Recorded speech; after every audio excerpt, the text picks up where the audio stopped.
Hello everyone, this is a Chinese drama as beautiful as you. Today is the 4th anniversary of Xing and her boyfriend Xiao Yichen's relationship. They plan to watch a play together. Xiao Yichen was taking photos of Xing, and this scene was quietly observed by the company president, Han Ting. Xing, holding Xiao Yichen's arm, introduced her boyfriend to Han Ting. Han Ting glanced at Xiao Yichen unfriendly at first, then looked at Xing, feeling a bit disappointed. Han Ting has had a crush on Xing for 10 years. After 10 years of not seeing her, she now had a boyfriend by her side. Seeing Han Ting's expressionless face, Xing, who was beside him, was pleased. She took Han Ting's hand and happily left. A few men were playing cards at the Xingyue club. 2 women walked in. Han Ting looked up and his gaze locked onto her. Xing introduced her to everyone as Xing, an employee of Guanghua. As Han Ting watched Xing quickly arranging the cards, his memory flashed back to 10 years ago. Han Ting and Xing had once played cards together. They also participated in the National College Students' AI Creativity Competition together and won first place.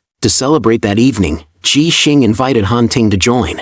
Han Ting practiced repeatedly in front of the mirror, preparing to confess his feelings to Xing. Unfortunately, a notice arrived from a business school in Germany, and Han Ting's grandfather wanted him to leave that night. Han Ting sent a message to Xing but received no reply, and no one answered the phone. The two ended up misunderstanding each other and missing out on 10 years. Recently, Han Ting returned from studying abroad in Germany. Meanwhile, Xing, a product engineer at a tech company, now has a boyfriend.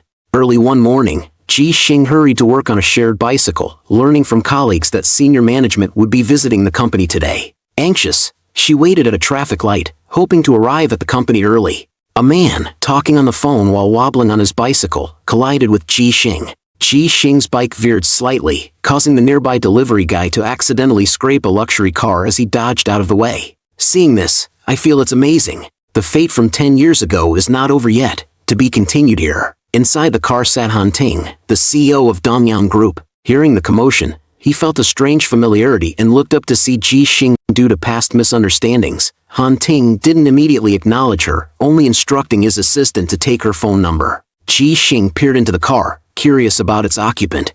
Xing hurriedly arrived at the company and saw the back of the company's investors sitting in the front row. She also praised to her colleagues about the investors' good judgment. However, when presenting her product report, Xing was stunned to find Han Ting, the investor, whom she recognized from her past. Seeing Xing's confident presentation reminded Han Ting of her 10 years ago. After the meeting, Xing approached him, but Han Ting seemed to ignore her, walking away without a word. Curious, Xing searched online and discovered Han Ting was her university friend. At the Starry Moon Club, Han Ting remained distant towards Xing, as though they had never met before. Xing couldn't help but vent to her friends. A former comrade who once won a national award with her has now become a big boss and looks down on her as just an ordinary worker. What Xing didn't know was that the night Han Ting drove her away was because he couldn't stand Zhao's inappropriate behavior towards her. Xing also didn't know why Han Ting didn't show up for the gathering they had planned that night. On the other hand, Han Ting didn't know why Xing hadn't replied to his texts back then. He believed Xing had no feelings for him at all, and now they were just strangers. Despite all this, Han Ting asked his assistant for Xing's number and added her himself. On Xing's side, she thought she was chatting with the assistant and had no idea it was Han Ting. At the celebration banquet at Guanghua Technology, CEO Xing, dressed in an expensive gown, passionately thanked Han Ting for his care over the years. Seeing Xing's admiring gaze towards Han Ting, Xing probably guessed that Xing had long been in love with him. During the day, Xing's boss praised her endlessly and even mentioned a promotion and raise. But as soon as she turned around, she realized it was all a facade, leaving Xing feeling immensely disheartened. What made her even more distressed was that as soon as she came out of the bathroom, she was groped by Zhu Lei from the sales department. Xing was furious and immediately reprimanded him. Zhu Lei was very arrogant and loudly accused Xing of dressing too provocatively and trying to seduce him. Xing was so angry that her eyes turned red, and she requested to check the surveillance footage to restore the truth. All of this was observed by Han Ting, who passed by. He left his assistant to follow up on the situation. Unfortunately, the surveillance footage did not clearly show Zhu Lei's specific actions. At this point, some bystanders advised Xing to let the matter go and not cause trouble for the company at the banquet. Seeing this, Zhu Lei became even more arrogant, threatening to defame Xing and ruin his reputation. Xing was furious. Han Ting's assistant, Tang Song, promptly reported the situation to Han Ting. Later, Tang Song provided evidence, revealing that the hotel's service robot had built-in cameras. Upon hearing this, Zhu Lei immediately backed down and confessed to his actions. Xing Di was very displeased when she heard the news. She comforted Xing on the surface and fired Zhu Lei. The next day, she heard rumors within the company about Han Ting and Xing and became extremely jealous. She immediately instructed Xing's superior to put pressure on her. That day, Xing was assigned a lot of work and was ostracized by her colleagues. Working overtime until midnight, Xing, exhausted, waited by the elevator. When she looked up, it was Han Ting. Han Ting had also just finished work. As old friends of 10 years, they didn't say much in the elevator. Xing briefly thanked Han Ting. She had checked the hotel robots and found they did not have cameras. It was Han Ting's intervention that brought the wrongdoer to justice. It was raining outside, and Xing called for a taxi. However, she couldn't stand the driver's gossip demeaning women and asked to stop halfway. As it rained outside, Xing felt like it was raining inside her heart too. Suddenly, a car pulled over by the roadside, and Han Ting got out to offer Xing a ride home. Xing was very confused, as he had been very cold towards her before. Han Ting recalled that his friend Xiao Yixiao had mentioned that Xing might not have received his message back then.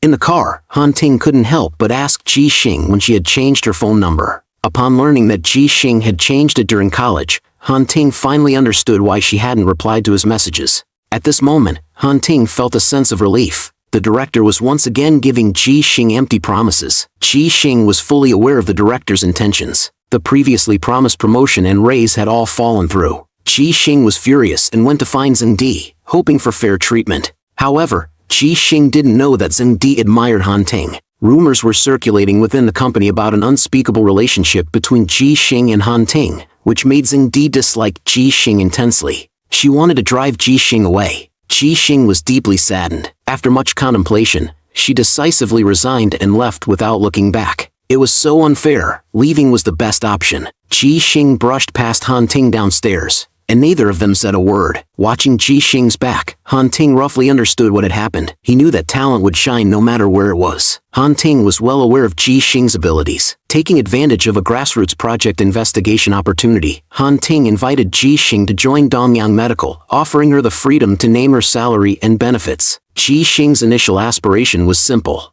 The significance of advancing medical technology is to ensure that everyone can receive medical treatment and live better lives. Ultimately, Xing decided to start her own business. She declined Han Ting's invitation. During an evening gathering, Xing solemnly announced her plan to start a business. Her girlfriends were astonished, thinking she was going to announce her engagement.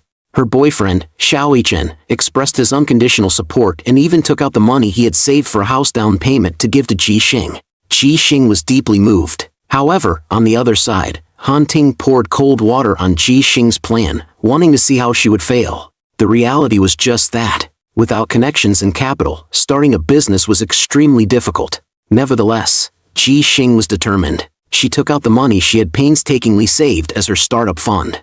Han Ting continued to monitor Xing's progress, fully aware of the challenges in the early stages of starting a business. When it came to the financing stage, Han Ting anticipated that Xing would face numerous obstacles. He planned to wait until she could barely hold on before suggesting she consider working at Dongyang Medical. Dongyang Medical had substantial financial resources and abundant resources. Additionally, there was currently a 3D printing project that Xing could lead if she agreed. As an investor, Han Ting's advice was very fair. However, Xing still refused. Han Ting remained confident that with a bit more time, Xing would face setbacks in her entrepreneurial journey and would eventually come to work at Dongyang Medical. Xing noticed that Han Ting's notes on the proposal were very specific and detailed. Xiao Yixiao advised Han Ting that since he liked Xing so much, he should just invest in her company. However, Han Ting didn't agree with this approach. He wouldn't abandon his investment principles because of personal feelings. It was the 4th anniversary of Xing and Xiao Yichen. They went to watch a play together. Sitting in the back row, Han Ting glanced at them whispering to each other, a slight trace of displeasure crossing his face. Before the play started, Xing received a call from her partner Su Zhizhou and left early. Naturally, Xiao Yichen was unhappy that they couldn't celebrate their anniversary together. He waited for Xing to come home, planning to propose to her tonight. Unfortunately, Xing, considering the immense pressure of their startup, wasn't ready for marriage yet. However, she accepted Xiao Yichen's ring. Now, with the model ready, Xing Company was just short of a 3D printer, but such a printer would cost millions. At this point, Su Zhizhou reached out to a college friend who claimed he could provide the printer, but after paying the deposit, the friend disappeared. It was then that Su Zhizhou realized they had been scammed. With no other options, he went to Han Ting alone, hoping Han Ting could help solve their financing problem. In the business world, it's either friends or enemies. Han Ting advised Su Zhizhou and Xing to accept his previous conditions. On the way, Su Zhizhou received a call saying that Xing had fainted. Recently, Xing had been under great work pressure, had irregular meals, and, combined with low blood sugar and a low fever, this caused her to faint. Han Ting felt very distressed seeing Xing in such a condition. Upon being discharged from the hospital, Xing immediately started seeking financing. She worked all day but still hadn't secured any funds. Just then, Xing received a call from Han Ting's sister, Han Yuan. Tang Song had specifically reported the news to Han Ting. Now that Xing was on the brink of collapse, he thought Xing might see Han Yuan's invitation as a lifeline. However, Han Ting disagreed. Investment is a two-way street. If Xing lost her judgment under this pressure, she was bound to fail in the future. In fact, Han Ting had been weighing whether Xing would agree to Han Yuan's terms. On the other side, Xing and Han Yuan were in negotiations. Han Yuan proposed to invest 20 million but wanted her equity to increase to 33.4%. This demand exceeded Xing's expectations. Xing then asked if Han Yuan could ensure that the founding team of Xing would not be replaced in the future, but Han Yuan did not give a definite answer. Su Zhizhou was very tempted and urged Xing to first get through the current crisis and worry about the future later. Xing was very hesitant. Han Yuan's investment could indeed help Xing out of its predicament, but 33.4% equity held veto power, and Xing could be easily taken over in the future. After considering all the possibilities, Xing finally made a decision. Meanwhile, Han Ting had been sitting at his desk, waiting for Xing's decision. Tang Song reported the final result to him. Han Ting immediately got up to see Xing. The terms he offered were similar to Han Yuan's, except Han Ting guaranteed that Xing would have full control over internal personnel decisions at Xing. On the day they signed the contract, Han Ting saw a diamond ring on Xing's hand, and his feelings were mixed. He didn't ask anything or say anything. The girl he had secretly loved for 10 years was about to get married, and he felt heartbroken. That evening, Xiao Yichen cooked dinner for Xing. She kept talking about work and didn't mention anything about their marriage. Xiao Yichen couldn't help but feel a bit disappointed, sensing that their visions for the future were diverging. Later, they watched a movie together. When Xing mentioned that once she was done with her current work, they could go visit Xiao Yichen's parents, Xiao Yichen didn't respond. Their dream back then was to open a guest house. When they got old, they would sit in rocking chairs and just rock away. But now, Xing is getting busier and busier, gradually forgetting their past dreams. Looking at Xing, who had already fallen asleep, Xiao Yichen didn't want to wake her. Early the next morning, Xiao Yichen had prepared breakfast. Xing hastily ate and got ready to leave. At that moment, Xiao Yichen brought up breaking up. What was going on? Weren't they about to get married? This news hit Xing like a ton of bricks. In the taxi, Xing was in tears, not understanding why Xiao Yichen wanted to break up now. Throughout the summit, Xing was gloomy, constantly staring at her phone. Even when Han Ting introduced her to business partners, she was absent-minded. Xing sought out Xiao Yichen, unable to understand why. After 4 years of dating, they could break up just like that. Had Xiao Yichen fallen in love with someone else? She searched every corner of their place, begging Xiao Yichen to give her more time. Xiao Yichen had thought it through. He just wanted a simple and quiet life, while Xing was all about her career. Their visions for the future had diverged. Heartbroken, Xing left, heading to a bar to drink away her sorrows. Disappointed in love, Xing drank a lot and was completely out of control. Han Ting, who had been watching for a long time, couldn't take it anymore. He picked up Xing and put her in the car. Drunk, Xing lay recklessly on Han Ting's lap. Xing kept murmuring Xiao Yichen's name, begging not to break up. She looked truly pitiful. She even clung to Han Ting's leg, mistaking him for Xiao Yichen, and cried terribly. After sobering up, Xing heard from her best friend about her drunken antics the night before and felt deeply embarrassed. 4 years of a relationship, gone in an instant. Although Xing was heartbroken, she still had to focus on her work. She busied herself with research, preparing to report the annual plan to Han Ting. Xiao Yixiao suggested to Han Ting that they let Xing fend for itself in terms of investment. Xing, being a new company, started late, and he was worried that Han Yuan would use Xingchen to make things difficult for Han Ting. However, Han Ting continued to express his confidence in Xingchen and had faith in Xing. At evening, Xing met with Han Ting to report the annual plan.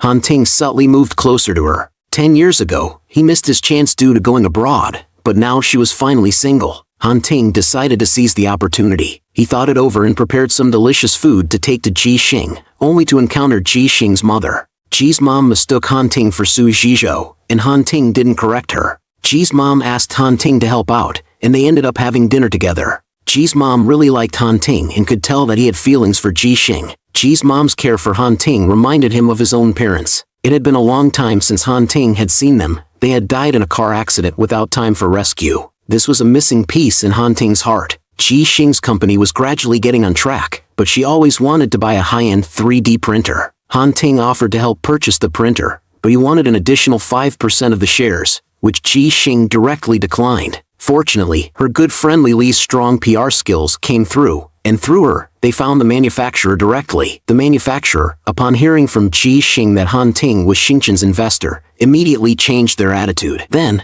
after learning from Li that Han Ting and Xing were not only college classmates but also had a special relationship, the manufacturer immediately agreed to give a 5% discount. To show her gratitude, Xing invited the manufacturer to dinner. Actually, all of this was part of Xing's scheme. At the dinner table, the manufacturer, taking advantage of Xing and Han Ting's relationship, asked Xing to help facilitate cooperation with Dongyang Medical. There were exchanges of favors and social interactions. In the next room, Han Ting was seated, having been brought there by Xing on purpose. Through this event, Xing wanted Han Ting to see Xing's true nature. Xing, knowing Han Ting's temperament well, added fuel to the fire by sarcastically criticizing Xing as being deceitful. Xing, hearing this, didn't know how to respond and made an excuse to go to the bathroom to change the subject. When she stepped out, she suddenly saw Han Ting sitting in the next room. In the restroom, Xing was anxious, praying she wouldn't run into Han Ting. Unfortunately, as soon as she stepped out, she saw Han Ting waiting for her. Han Ting called Xing into the fire escape and asked her if Han Ting's name was useful. Xing had no words to respond. Han Ting stepped closer and closer to Xing, pressing her against the wall. Xing's face turned red. Han Ting warned her not to take shortcuts, or she would pay the price.